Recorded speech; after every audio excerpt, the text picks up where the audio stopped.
tal? ¿Cómo le va? Qué gusto saludarle. Agradecemos que nos acompañe en este programa de Con Todo Respeto, en este repaso que estamos haciendo de los temas más importantes que surgieron a lo largo del 2022, que está por terminar. Desde luego, sin duda, un tema recurrente prácticamente de cada semana fue esta crisis desbordada de inseguridad y violencia que se padece en la ciudad, en el estado, pero desgraciadamente en muchos territorios del país.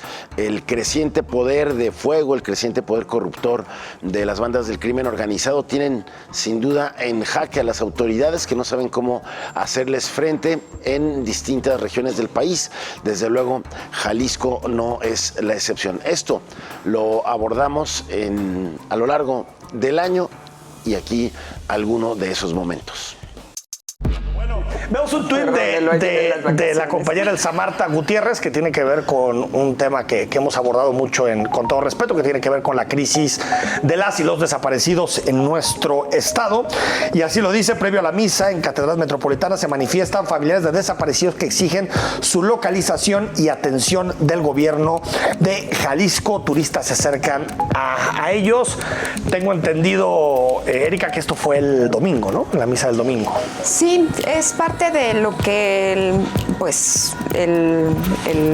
la Iglesia a nivel nacional ha estado convocando a favor de una oración multitudinaria, ¿no? Para la paz, para la seguridad, para que entonces se hable de cómo proteger y garantizar los derechos de las personas desaparecidas y de sus familiares, y la que viene, creo, entiendo, y será para pedir por las almas de todos aquellos que desordenan y desestructuran la seguridad en este país también, ¿no? Funcionarios. Y parejos. Funcionarios parejos, sí. Los ponen están en el mismo nivel, usted no se preocupe. Para que, dicen ellos, para que reflexionen, ¿no? Sí, pero, sí. Además de lo que pasó de la manifestación, el cardenal habló en la misa sobre el tema de los desaparecidos, ¿no?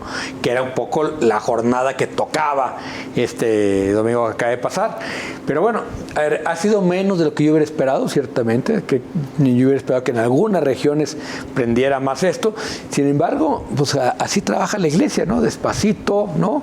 Va construyendo, va midiendo y se sigue hablando del tema de seguridad en medio de una descomposición terrible también.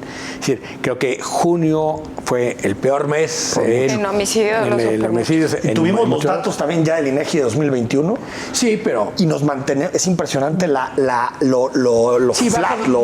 2%, pero va a ser que 2022 va a repuntar. Pero en tasa baja de 29 a 28, porque al final es más población, ¿no? Ese mapa que nos presenta hoy el INEGI es alarmante. Es alarmante. El fenómeno de la descomposición y de la inseguridad, de la crisis de la inseguridad que ha habido lo miden desde el 91. ¿Cómo pasamos, incluso en Jalisco, de 1,500 a cifras por arriba que llegaron casi al 2,500? Y de ahí no hemos bajado. Sí, se mantiene. Pues el tema es que tenemos la cifra. del 17 al 18, o sea, con López Obrador casi se dobló. Y Alfaro no han subido. Y ahí nos quedamos. Pero nos quedamos. El tema es, lo grave que nos dice el INEGI hoy es, tenemos 5 años sin que haya una política pública que combata la inseguridad eficaz. Perdidos, ahí está. Ahora, ponía un tuit que se hizo muy interesante sobre esos datos, Alejandro Ope, en la mañana, que es que con este ritmo de reducción llegaríamos a los niveles de 2006, antes de aquella decisión de Felipe Calderón, en 2041. O sea, antes de aquella decisión de Felipe Calderón de iniciar una guerra sin policía, sin equipo, sin nada, llegaríamos a 2041, es decir, faltarían, pues que son 19 años. En la gráfica del INEGI sí se ve un alza ahí. Está el pico en 2006. Pero ahora estamos más. No, pero sí. Es el pico de la guerra, luego empieza a bajar. Baja un poco, pero y luego subimos. Inicia muy bien con Peña y se dispara y nos mantenemos arriba. Sí. Ahora, insisto, las cifras del 22 van a ser mayores. Y la otra, el fenómeno de desaparición forzada, que la mayoría termina en homicidios, no estaba como está ahora. Es decir, si sumamos homicidios más desapariciones, creo que sí estamos peor.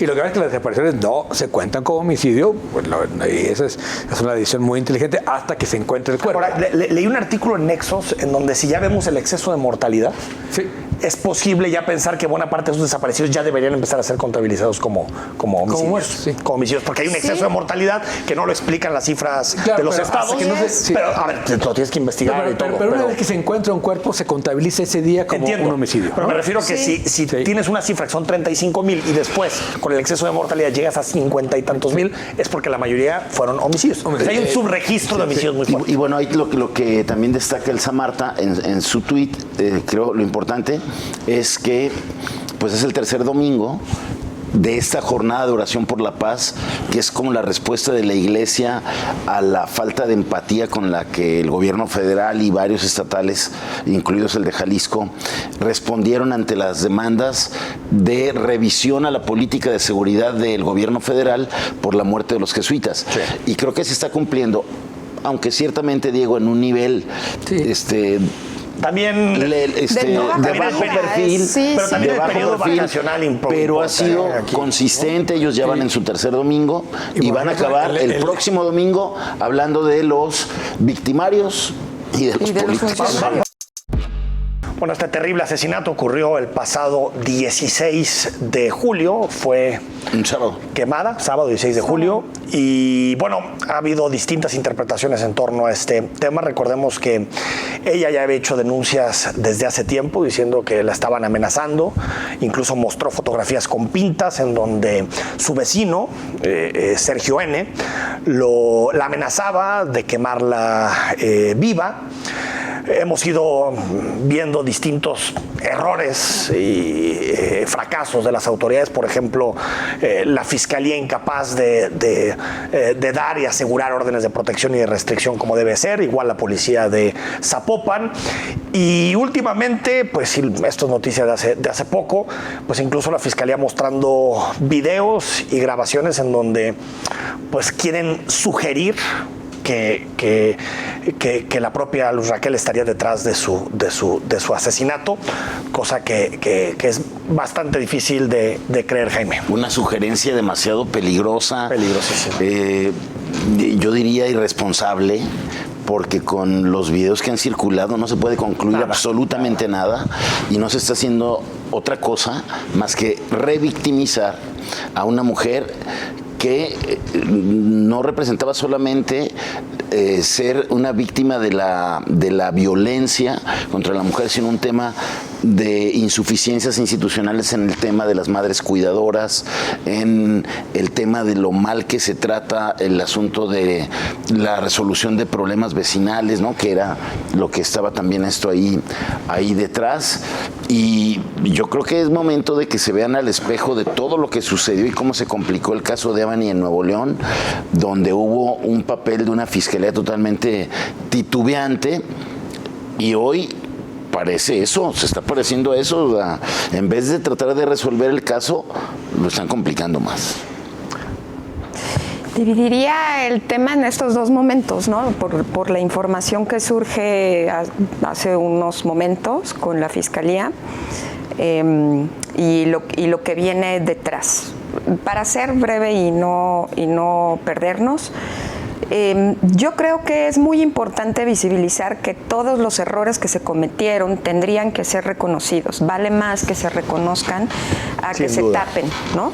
Porque además son muy visibles y son una cadena de errores que se han venido documentando desde hace muchos años, no es de ahorita, ¿no? Ha habido documentos muy claros que mencionan cómo mejorar las órdenes de protección, las medidas de protección. Dos cosas distintas aquí. Una cosa son las órdenes de protección que se rigen bajo el Código Nacional y otras son las medidas de protección que están en la Ley de Acceso del Estado de Jalisco y que son ambas incompatibles, ¿no? Justo la la Comisión de Igualdad y de Género del Senado de la República acaba de hacer un llamado la semana pasada para recordarles a los congresos que tienen que armonizarlas en función de las modificaciones que hicieron a las órdenes de protección en la Federación justo el año pasado, cosa que no pasa. Pero legislatura tras legislatura se les ha pedido y hacen caso omiso. La Fiscalía lo que dice es: yo doy las órdenes de protección porque tienen una mayor amplitud en cuanto a su espectro, ¿no? Y por tanto, ahí las envía de entrada, a las policías, ¿no? Sí, claro. Ahora, ahí De ahí tendríamos que tener una armonización en los reglamentos municipales, ¿no? Con todas las policías. Entonces, chamba para las y los legisladores y para los regidores, pónganse a trabajar para que puedan armonizar las medidas de protección con las órdenes de protección o que sean unas solas y que de ahí entonces cobren sentido los pulsos de vida. Porque los pulsos de vida no tienen sentido si no están armonizados bajo esa lógica, ¿no? Entonces, punto número uno. Punto número dos. Los pulsos de vida. Pues sí. esa es otra cosa. Y además, qué terrible que saquen las fotografías de los pulsos de vida para que todos los agresores sepan cómo son, dónde los ponen y dónde se los cuelgan las mujeres, ¿no? Sí.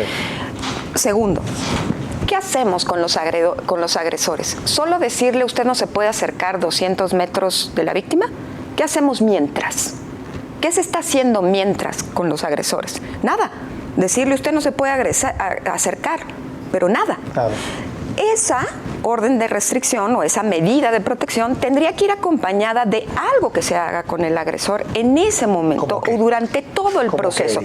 Pues antes de que sean derivados por sentencia, mándenlos al SECOBIM. Para eso tienen el SECOBIM, ¿no? O traten de hacer algo. Entonces, eso es por un lado. Advertirles que se les está vigilando. Por supuesto. Usar las cámaras de videograbación. Las mujeres siempre tienen en sus manos el dar su propio seguimiento. ¿No? Que se le puede poner al agresor, ¿no? Para pues sí, pero ahí hay todo un tema de derechos humanos que se ha debatido. Pero también el otro, porque la sentencia no los pueden meter a prisión. Estamos viendo que puede haber, si tú vigilas al agresor, al que le restringes la cercanía, pues ya vimos que hay posibilidad de que la agresión sea indirecta. Claro. Sí, sin duda. ¿Qué es la hipótesis? Hoy la Fiscalía quiere como dar a entender que hay otra hipótesis, como que ella pudo haber perpetrado el atentado contra sí misma. Pero me parece que el otro gran tema aquí es la falta de empatía de todas las autoridades. Es decir, hoy vemos al fiscal con una falta de empatía bestial. Escuchamos al alcalde de Zapopan diciendo yo no fui, sin ser capaz de ser empático. Zapopan no falló en nada. No falló en nada. No falló en nada. Cuando te quemaron una mujer en Zapopan. El gobernador repitiendo lo mismo, el presidente culpando al neoliberalismo, en vez de decir, a ver, ¿qué está pasando con las víctimas? ¿No? Hay un problema, ¿sí?, de que el Estado no está siendo capaz de cuidar, y dicen es que no podemos cuidar a todos, ¿no? Pero bueno, pero la impunidad es bestial, ¿no? Es decir, no es cierto que no están siendo solo capaces de cuidar cuando alguien es atacado. Tampoco están respondiendo cuando alguien es atacado, y más cuando alguien ya denunció a su agresor. Y que tiene que ver mucho, Diego, perdón que te interrumpa, con los instrumentos que utiliza la autoridad para medir el riesgo. Para medir y evaluar el riesgo y dejar en manos de las propias víctimas su autocuidado y su autoprotección. Dicen, no nos podemos meter en chismes de vecindario. Por eso, los burócratas te dicen, pues que se venció el día 8 la renuncia y no vino a renovarla. En fin, por eso no hay un sistema empático con las víctimas. Todo está en manos de ellas. Y otra cosa que platiqué con la periodista Siboney Flores, que se me hizo muy interesante, que es la Fiscalía siempre da las mismas órdenes de protección. Pues claro, porque policía, haz patrullaje en la colonia y que te firme, que llegue a tener personalmente una orden de protección, y pues llega la policía a las 24 horas y firma y se acabó. Y nada más. Y yo como sea, soy hombre, pero una mujer... Porque no se conciben con flexibilidad. ¿Por qué no decirle, si hay pintas, hay amenazas, te voy a cambiar la vida, ¿por qué no sacarla de ahí y llevársela a otro lugar? Es que, mientras pasa, ¿no? Es que ¿por qué siempre solamente patrullar? A eso se debe también este tema. O sea, la identificación o la medición del riesgo no se hace solamente con un instrumento, ¿no? Que en algunos casos es el HCR20, que son instrumentos norteamericanos, todos, casi siempre, ¿no? Sí. De Reino Unido y de Norteamérica. Aquí hay algunas instituciones que siguen aplicando el Dangerous, que es del 85. Fatal. El riesgo tiene que trasladarse de ese instrumento a un riesgo que mida las intersecciones y los conceptos y los contextos. Claro. Para definir exactamente cuál es el riesgo. En el caso de ella, las intersecciones nunca fueron analizadas.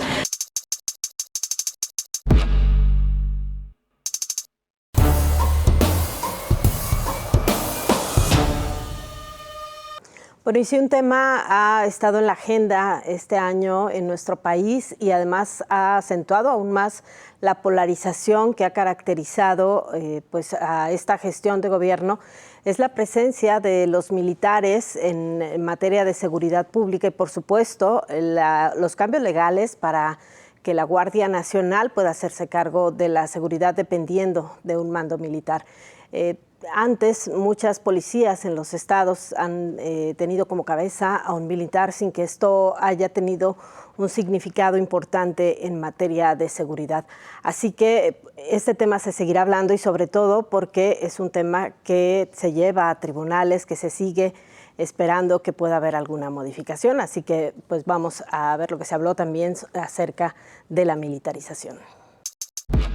Pues qué semanita hemos tenido, la del martes de la semana pasada, un poquito después o más bien un poquito antes de este programa, estaban por ahí de las 19:50, 20 horas, empezaron los bloqueos en Guadalajara, después siguieron todo lo que pasó en Guanajuato, luego Ciudad Juárez y lo que algunos han llamado actos de narcoterrorismo en Ciudad Juárez, luego Baja California, y ha habido un debate nacional. Bueno, ahí escuchábamos hace poco al bloque pasado a la alcaldesa de Tijuana, pero también iba a ver al presidente de la República, que dice que pues digamos esto es una especie como de táctica política, ¿no? Que la oposición está detrás de esto y que los medios de comunicación están haciéndole propaganda a este tipo de actos, ¿no?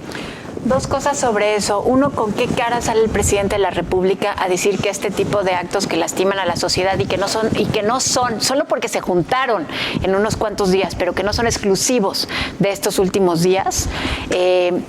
Y por el otro lado, quiero saludar el hecho de que el presidente o el gobierno federal haya salido con las autoridades responsables de seguridad a explicar lo que ellos ven y lo que se hizo en cada uno de los estados. O sea, por un lado, el presidente me parece que... totalmente fuera del sendero correcto, pero por otro lado, la salida de las autoridades me parece bien, y te voy a decir por qué me parece bien, a pesar de que me parece que los dos mensajes que mandaron son mensajes muy cuestionables, en el sentido de que salen y dicen, ¿saben qué? Lo que está pasando es una reacción al papel activo del Estado, porque sí tenemos un papel activo y por lo tanto hay una reacción del crimen organizado. Y el otro mensaje que me parece que mandan es el de vamos por buen camino, ¿no? A ver, a mí eso es lo que me parece muy preocupante, el hecho de que ante esta ola de violencia, ante el número de homicidios que hay en el gobierno de la 4T, todavía salgan con estos discursos autocomplacientes,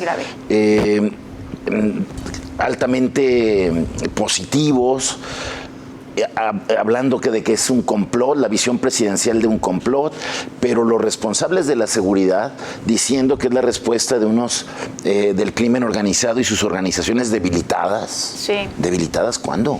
¿Cómo qué? ¿Cuáles detenciones? ¿Cuál es la disminución de la violencia, de los homicidios? ¿Por qué les toman las ciudades con esa facilidad? Me parece que es preocupante que las autoridades, las federales, primero el presidente, su jefe, diga que se trata de un complot, que los medios son unos amarillistas que lo exageran porque los conservadores los cuchilean. Y el ánimo secundario.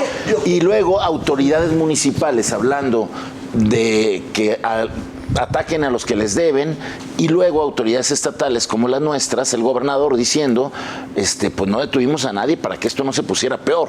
Claro, o sea, a mí me parece que lo que está de fondo... Solamente responder con retórica y sin nada de acciones y con culiacanazos a un tema, a una severa crisis de seguridad que estamos padeciendo.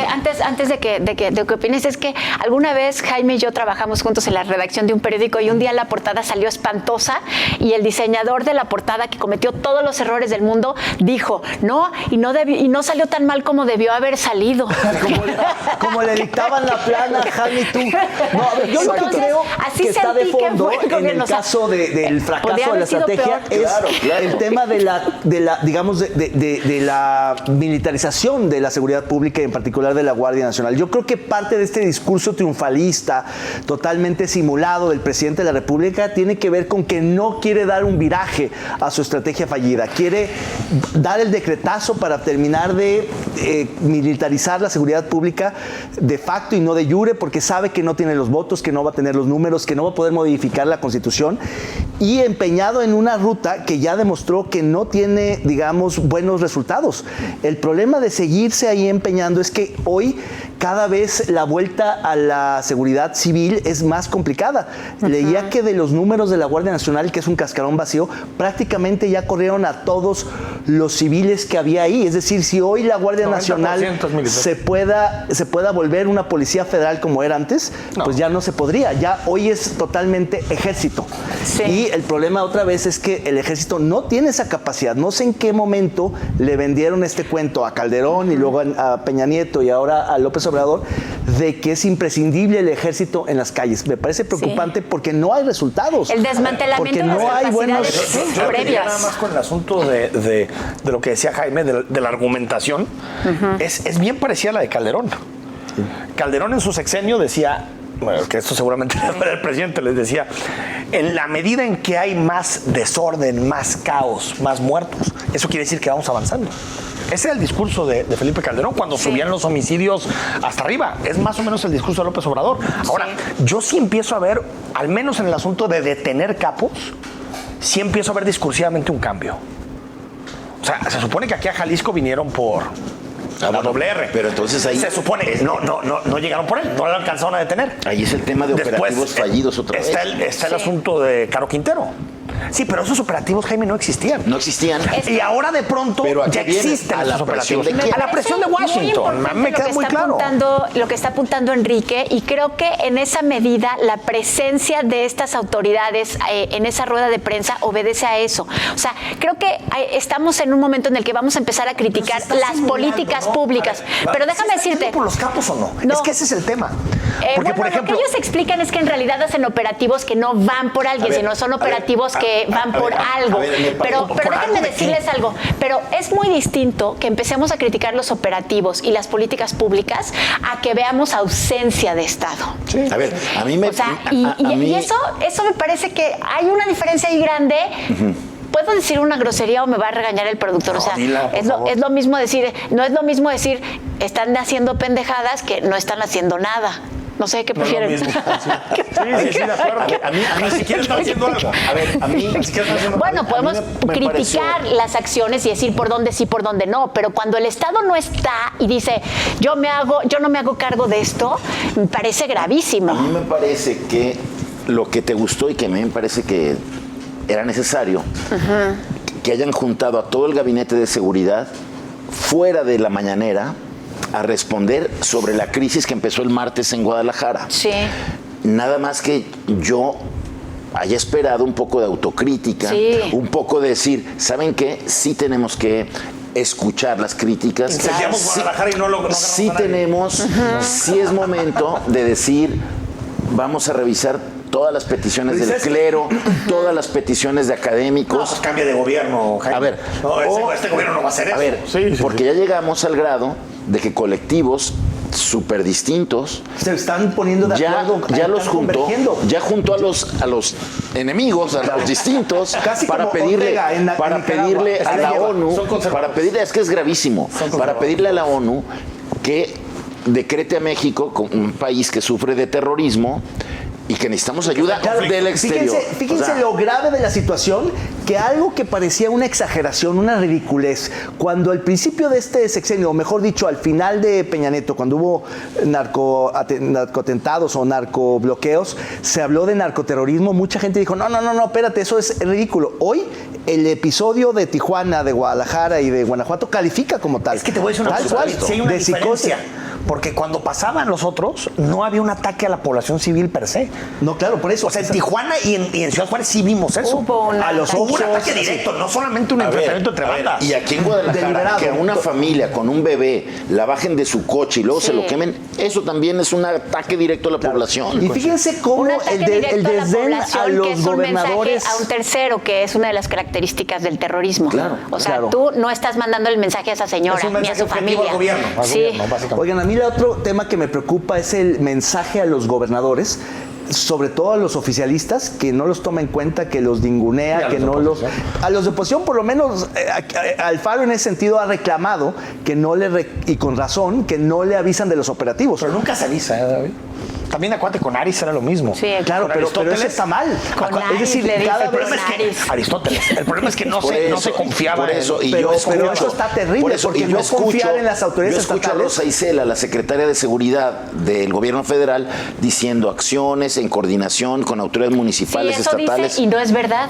Ahora, el caso de Jalisco. ¿Cuál coordinación? Se supone que el caso de Jalisco iba por alguien, ¿no? Iban por el doble R. Por el doble R y por el APA. Y por el APA, bueno. Sí. Y después, al mismo tiempo que están los bloqueos, hay un operativo en Providencia.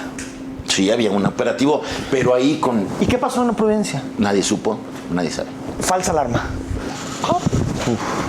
No encontraron a nadie en Providencia, a pesar de haber cateado una hora y media la casa. Las mesas de coordinación en los estados, las mesas de seguridad en las que participan los delegados federales, el gobernador y los alcaldes, no sirven para nada, nomás se desconfían, no saben las cartitas. Una columna, cómo es el minuto a minuto, es tapar el ojo al macho. Sí. De que no, a mí me vale que el presidente se levante a las 5 de la mañana y vaya a una junta, una reunión en la mañana. Claro, sí, que den resultados. Pues si él quiere hacerlo en la noche, en la mañana, en la de mediodía, eso es puro taparle el ojo al macho.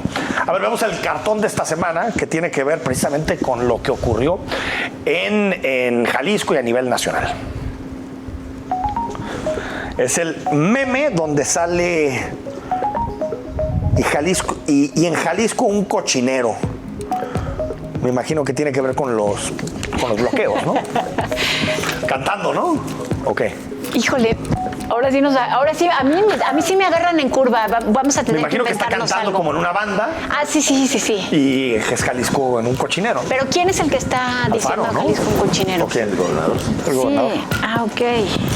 Y bueno, ahí está el tweet del meme. De pronto pensé que era el cardenal. Podría ser. ¿No? O sea, el cardenal volvió a aparecer el domingo, ¿no? Diciendo lo mismo.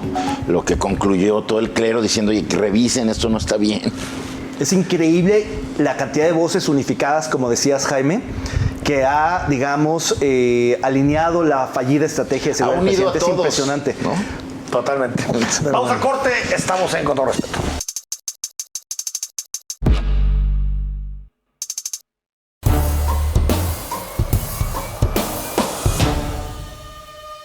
Jalisco se encuentra dentro de los primeros 10 lugares de tasa de víctimas en el país. Es recurrente lo que vemos en todo el estado y además la forma en la que el gobernador ha tratado el tema de las desapariciones, la forma en la que han tratado a las madres que buscan, no solamente del estado, sino también de otras partes del país, y la forma en la que han afrontado este terrible tema de las desapariciones ha sido una constante que hemos tocado a lo largo de este año. Así que acompáñenos a ver este resumen.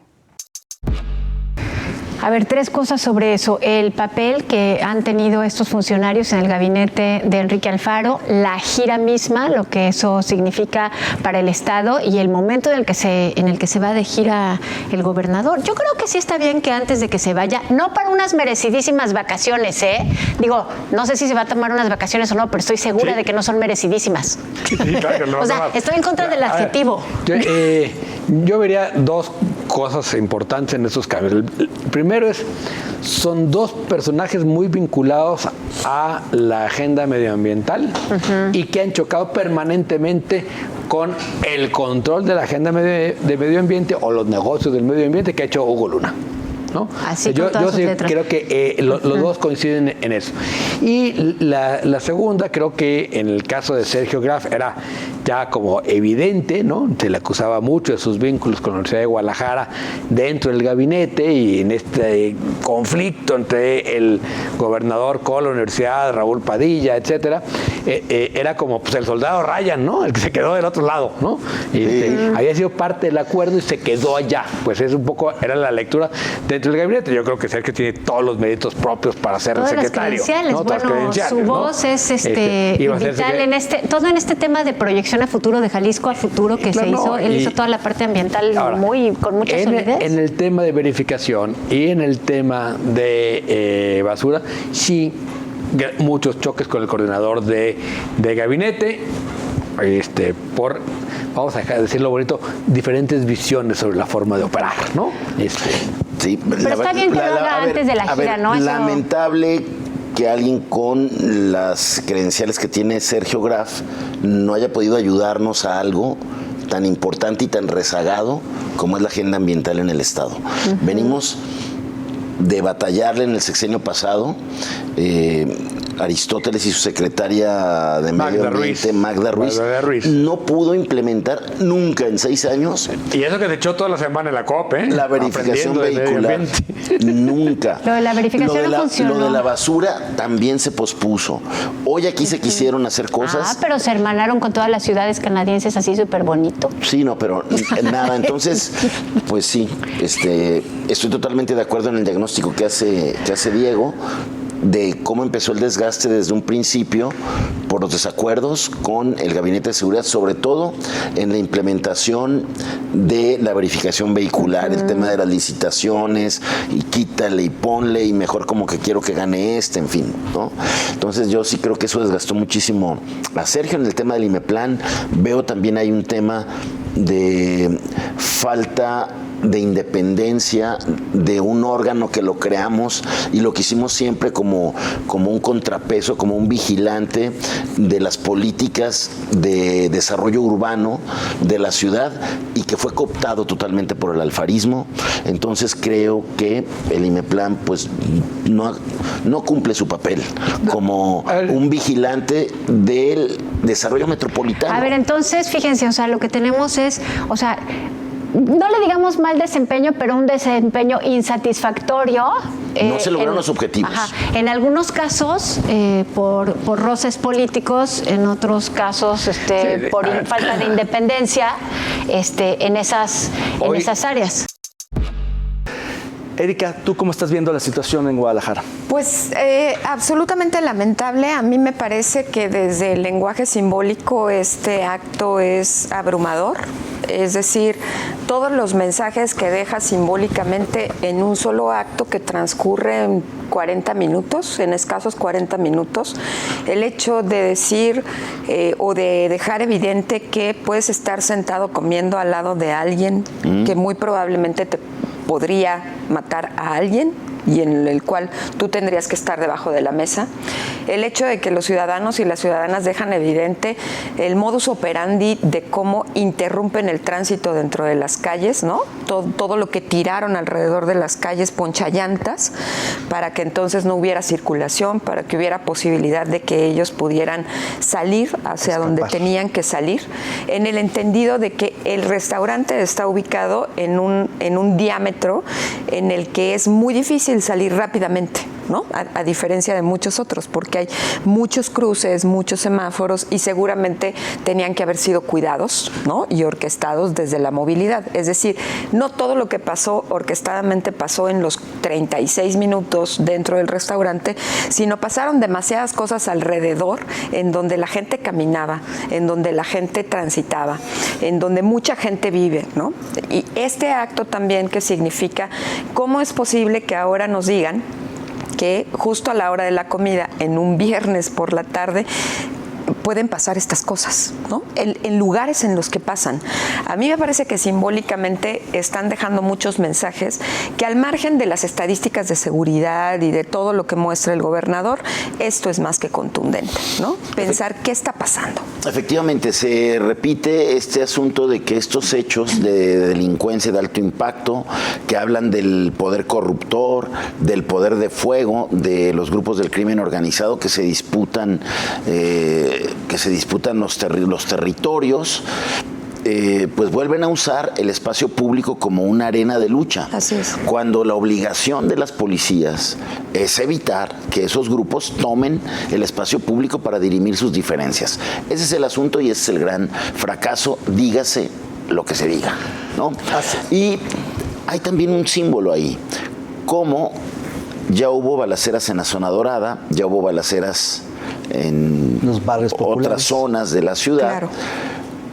Y hoy pasa en Providencia, en Guadalajara, un asunto donde matan a un alto funcionario de Puerto Vallarta. Otra vez que Puerto Vallarta ha tenido muchos eventos de alto impacto delincuencial, nada más y nada menos que el asesinato del gobernador Jorge Aristóteles Sandoval, que el asesinato de un prominente constructor. Así es.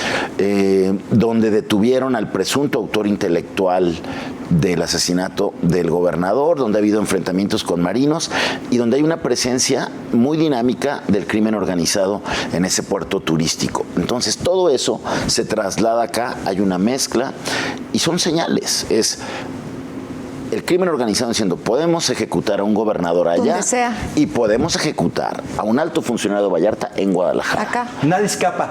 A mí me parece que efectivamente lo que estamos viendo es la imbricación entre el crimen organizado y el Estado mexicano. Es decir, la nota esta que apareció en el Universal y también en Reforma, en torno a la presencia de los grupos delictivos, de los cárteles de Sinaloa, de Nueva Generación de Jalisco y el del Golfo en los distintos municipios del país, en aproximadamente el 75% del territorio nacional, es francamente alarmante. Y en el caso de Jalisco, la presencia, cuando no la ocupación del crimen organizado, en 105 de 125 municipios, es decir, en el 85% de las municipalidades de Jalisco hay presencia del crimen organizado, incluidos los municipios metropolitanos, de acuerdo a los reportes de inteligencia militar. Es decir, no es una estimación de un periodista que medio dice, sí, es que hay narcos. Que más o menos la intuíamos, ¿no? Es información oficial, confidencial, estratégica. Entonces, eso quiere decir efectivamente que el crimen organizado está controlando territorios enteros, pero también ya está controlando gobiernos enteros a través de influir elecciones, imponer comisarios de policía, proponer candidatos en las boletas y hacer negocios, ¿no?, y complicidades con funcionarios públicos. Y lo que estamos viendo es un Estado reducido, una ausencia de Estado de Derecho y unas autoridades como el gobernador y los alcaldes que no pueden reconocer este problema y que siempre intentan deslindarse, y ya se agotó esa narrativa de que se matan entre ellos. No, entre ellos, ellos son muchos, son civiles, son inocentes, son empresarios, son funcionarios, son políticos, sí, también criminales, narcos, delincuentes, pero un poco de todo. Pero la verdad es que ya está salpicando a mucha más gente y es un tema, en mi opinión, completamente fuera de control. Fíjate, en el Estado y en otras regiones del país. Decía en un tuit Alicia Robles, que es una académica experta en comunicación política y en comunicación de crisis. Un abrazo, Alicia, seguramente está por allá viéndonos. Hay que hacer un protocolo de actuación para las balaceras en los restaurantes ya, ¿no? Y no suena ridículo. Cuando hace poco también criticaban en los gobiernos cómo tendría que haber protocolos de actuación en las escuelas cuando hubiera posibilidad de tener balaceras, y esas ya ocurren en los estados del norte, en donde las maestras saben perfectamente qué hacer, ¿no? Se agachan, cantan, porque hay un protocolo. Entonces, ¿por qué estamos llegando a esa narrativa, no? ¿Por qué estamos llegando a esa parte? ¿Y por qué la autoridad lo nota o lo relata de una manera tan normal? A mí me espanta un poco, digo, agradezco que nos hayan dado como el timing, ¿no? Y decir, en 36 minutos orquestaron el asesinato de un alto funcionario de un municipio, pero me asusta un poco la manera tan naturalizada en la que lo relatan, ¿no? La manera en la que nadie sale a decir, esto no puede ser posible, ¿no? Así es. La forma en la que preferimos mejor tomarnos una foto con el Checo Pérez en la Minerva, ¿no? En lugar de decir, veamos qué es lo que vamos a hacer, porque esto ya no es natural, ya no es normal. Entonces el propio discurso político lo está metiendo en la normalidad y en la cotidianidad, y eso me parece muy grave, ¿no? Yo no sé. Así es, el tema también, David, es, el presidente lo tocó, le preguntaron al presidente, oiga, el propio Ackerman, un morenista, diciendo que el muerto tenía nexos con las mafias organizadas. El presidente dijo, bueno, eso no tenemos elementos, pero entre ellos mismos se dicen. Hay que ver acá también los protocolos policiales, porque hubo videos muy polémicos donde se veía pasar una patrulla de Guadalajara y se iba. Y, sin embargo, la Fiscalía avaló ese protocolo, dijo, bueno, fue estratégico, hicieron un ejemplar despliegue y desarrollo como primeros respondientes, pero nunca nadie vimos que hicieran un intento de atrapar a los agresores o enfrentarlos. No. Pero sin embargo la Fiscalía está pues satisfecha con el actuar de la Policía de Guadalajara.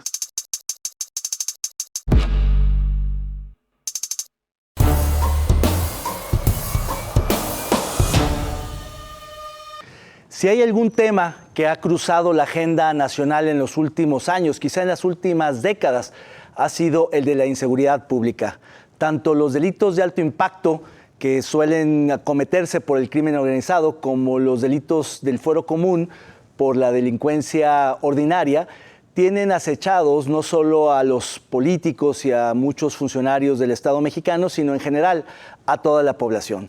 Nadie se salva del crimen organizado o de los delitos comunes que cotidianamente azotan al país. Algunos de estos delitos han sido controlados, algunos muy pocos han podido descender, pero la inmensa mayoría sigue en ascenso. En todo caso, lo que es inaceptable son los niveles de impunidad, que son altísimos en comparación con cualquier otro país del mundo.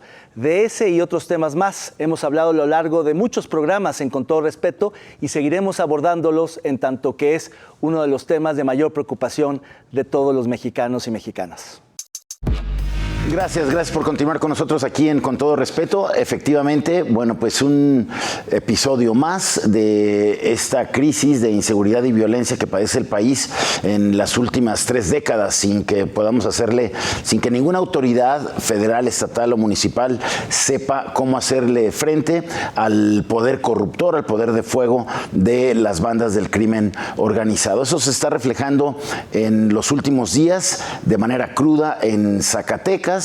Bloqueo de calles, intento de atacar las cárceles para que escapen los aliados o los miembros de estas bandas que están presos, represalias mortales contra juzgadores que osan girar una orden de aprehensión con alguno de estos delincuentes, y un gobierno paralizado que pues hace algunos meses dijo que lo que quedaba hacer era que cada quien se comendara a la divinidad, porque eso se iba a poner horrible. Entonces, bueno, en ese estamos, en el tema de Zacatecas, Diego. Sí, efectivamente, Jaime David Monreal volvió a decir que hay que encomendarse a Dios. Qué bueno que sea tan creyente, pero a lo mejor valdría la pena poderse a trabajar un poco más. ¿Qué pasa en Zacatecas? Primero, es un punto neurálgico en términos de la comunicación del país. Matehuala es un lugar horroroso, que está ahí en el centro de Zacatecas. Es también el centro neurálgico del país en términos del cruce de las carreteras norte-sur y este-oeste. Por otro lado, es un estado donde la parte norte la tiene controlada el cártel Sinaloa, la parte sur el cártel Jalisco. Y esa es la disputa, digamos, es como la frontera de choque que se está dando claramente ahí. Y tercero, que digamos, hay un gran descuido. Ya había sido, ¿se recuerdan?, punto de encuentro entre Golfos y Zetas, ¿no? Sí, es decir, sí. En algún momento esos eran los dos grupos que chocaron ahí por el control de estas rutas.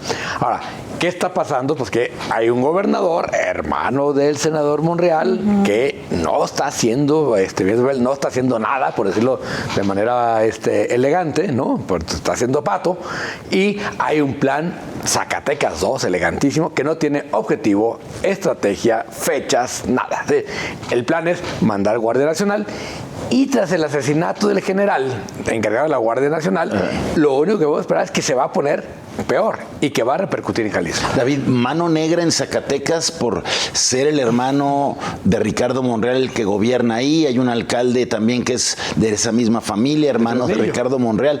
Mano negra, ¿verdad? Yo creo que no, digamos, no creo que sea la máxima prioridad del presidente, pero tampoco creo que esté boicoteando al Estado, porque este asunto no es de ahora. Antes de que Monreal, Ricardo, diputado, senador, se distanciara del presidente y de la 4T, ya estaba muy descompuesto el Estado. A mí lo que me llama la atención con el caso de Zacatecas es que es un Estado finalmente pobre, es un Estado de los menos desarrollados de la República, donde hay muy poco en disputa. Siempre me pregunto, ¿qué es lo que ahí buscan los cárteles, salvo las piedras y el desierto que es ese Estado? Con todo respeto. La ubicación estratégica que decía. Claro, pero vaya, hay otras muchas carreteras. Tampoco es que tenga que pasar por ahí todo el tránsito del país. La carga pesada no pasa por ahí, sí pasa. Alguna parte, pero no toda. La que viene de Estados Unidos pasa por ahí. Depende, hay una que viene por el occidente, otra más por el Golfo, una parte por el centro, pero otras por los costados. Pero el punto es a lo que voy es a que también mucha gente de Zacatecas está migrando. La gente humilde, la gente adinerada, es decir, de todos los deciles estamos viendo una salida de muchas familias, de muchas empresas, y va a tener una repercusión seria porque son esos estados que viven mucho del subsidio federal, de la presencia del Estado mexicano, porque no tiene gran producción propia. Vuelve a poner en relieve pues lo expuesto que están los jueces, ¿no? Con la muerte de este juzgador. Mira, yo creo que al margen de que critiquemos el Poder Judicial en todas sus dimensiones, es una verdadera lástima cuando un juez es asesinado de esa manera, ¿no? Porque por todo lo que conlleva y por todo lo que representa y por todo lo que significa. Y eso provoca pues que los demás jueces de todo el país digan, pues mejor no digo nada, ¿no? Y se retrotraigan y entonces no hagan lo que tengan que hacer. Me parece que eso sí es de lamentarse y debería de prendernos un foco rojo junto con el asesinato del general, porque lo fueron a cazar. Tal cual. O sea, no fue un accidente, y también me parece que eso tiene que prender focos rojos dentro de esta situación, ¿no? Creo que lo que no están queriendo es enfocarse en hacer un análisis más profundo de lo que sí o no está funcionando, porque evidentemente el hecho de que le hayan mandado a la Guardia Nacional tampoco funciona de nada, ¿no? Tampoco sirve de nada. Lo dijo hoy el propio gobernador, ¿no? O sea, pueden mandarme a los militares que quieran, pero esto no está sirviendo. Y no hay que olvidarnos que al principio del gobierno de David Monreal, el crimen organizado que domina ese estado le dejó una serie de cadáveres allá afuera de Palacio Estatal, ¿no? Desde el sexenio. Y ayer los transportistas de carga, hasta donde se anunciaron que no van a pasar por ahí. A ver, ¿cuál es el efecto Zacatecas? Es decir, en diferentes sexenios, en un momento fue Michoacán, el centro de disputa, en otro momento fue Tamaulipas, en otro momento lo de Laguna, más o menos por las mismas razones que Zacatecas. Guanajuato también. Guanajuato está, digamos, un tema muy particular de huachicoleo entre el cártel Santa Rosa y el cártel Jalisco. Aquí sí es como la gran disputa entre los dos cárteles que quedan realmente fuertes por un territorio, digamos, intermedio, es o fronterizo, o límite entre los dos zonas de control, y donde además lo que ha evidenciado es la incapacidad del Estado y la falta de estrategia del gobierno federal, ¿no? Sí. Porque los municipios y el gobierno del Estado no se hacen más que patos, ¿no? Sí. No tienen capacidad y no están haciendo nada. Pero el gobierno federal, digamos, si en algún lugar ha fracasado la estrategia del presidente, es en Zacatecas. Claro. Bueno, y lo riesgoso es que Zacatecas es uno de los 7 estados que colindan con Jalisco. Y bueno, esa violencia entra y sale de Jalisco. Repercute. Digo, no podemos decir que llegan de Zacatecas, en Jalisco tenemos lo nuestro también, pero bueno, ahí se ha hecho también un sitio crítico, por ejemplo, lo que pasó en Teocaltiche, que fue un poco como una secuela de esto que pasó este fin de semana violento en Zacatecas, donde otra vez pasajeros que iban en un camión, pues llegan unas camionetas a punta de metralletas, bajan a todos los pasajeros para ese camión incendiarlo y bloquear una carretera. y evitar que lleguen refuerzos a enfrentar a los delincuentes en Zacatecas, ¿no? Digo, los dos bloqueos han tenido que ver con sucesos vinculados con Zacatecas. Ahora, ¿por qué vinculados con Zacatecas? Porque es el cártel Jalisco el que está metiendo en Zacatecas, no es al revés, ¿eh? Sí. Es de Jalisco hacia Zacatecas. No es de Zacatecas, es decir, Zacatecas no tiene un cártel propio. Pero tenía el control de Sinaloa. No es que la gente de Zacatecas venga a hacer desmanes a Jalisco, no. Es que es el cártel Jalisco que primero se apropió de Jalisco, luego ha ido a controlar territorio también en Zacatecas. El primero controlaron los Altos, es lo que quiero decir, y desde ahí han ido controlando los municipios del sur de Zacatecas. Y el cártel de Sinaloa, desde Sinaloa, está controlando el norte de Zacatecas. Difícil la geografía para el caso de Jalisco. De las 7 fronteras, la única estable es la de Aguascalientes, porque de todo lo demás, Colima, Michoacán, Aguascalientes está rodeado por... Aguascalientes es una especie de isla, ¿no? Sí, lo que pasa es que la gente cruza por Aguascalientes sin darse cuenta. Y en su momento Aguascalientes fue sede de un cártel de las metanfetaminas mucho tiempo también, o sea, no está salvado. Sí. No, yo lo que también quería apuntar es que a mí me parece que entre estas cosas que están poniéndose en el foco y que evidencian todo esto que mencionabas, que no hay estrategia, que de plano no hay absolutamente nada, quizás no tiene que ver con el tema de Zacatecas, pero no quiero dejarlo pasar. Las últimas noticias en torno al asesinato de mujeres embarazadas en este país. Wow. 3 en las últimas 48 horas que son, capturadas o digamos les dicen por las redes sociales que les van a regalar algo para sus bebés y de repente las secuestran, las asesinan, sacan a sus bebés y las descuartizan. Increíble. Así, literal, van 3 casos. El último de Veracruz totalmente planeado, porque lograron capturar a las personas. Pero me parece que esto ya habla de una degradación inimaginable sobre la forma en la que en este país estamos encontrando cada vez nuevos símbolos y nuevas maneras de asesinar a las mujeres, ¿no? Y aquí hay que pensar muy seriamente porque ¿qué te lleva a asesinar a una mujer que está embarazada para apropiarte del pequeño o la pequeña, ¿no? Y hablamos de una degradación humana porque uno pensaría que estarían mafias detrás, mafias de trata, son personas. Mafias de venta de bebés, y no era simplemente una pareja que no podía tener un bebé y que se le hizo fácil ir a asesinar a una mujer para cumplir ese anhelo, ese deseo. Y esto habla también de que repensemos seriamente todos los sistemas de adopción en este país. Claro. Porque entonces llegar hasta eso, pues tiene que ver con que no puedes. Pero claramente no eran candidatos a adopción. Claramente. Sí, terrible. Qué bueno que tocas ese tema. Este tema de verdad no puede pasarnos desapercibido como sociedad. Tenemos que hacer algo porque no podemos seguir pensando en que a las mujeres les pueden hacer lo que quieran en este país. Totalmente de acuerdo, y seguramente vamos a retomar ese tema en programas posteriores.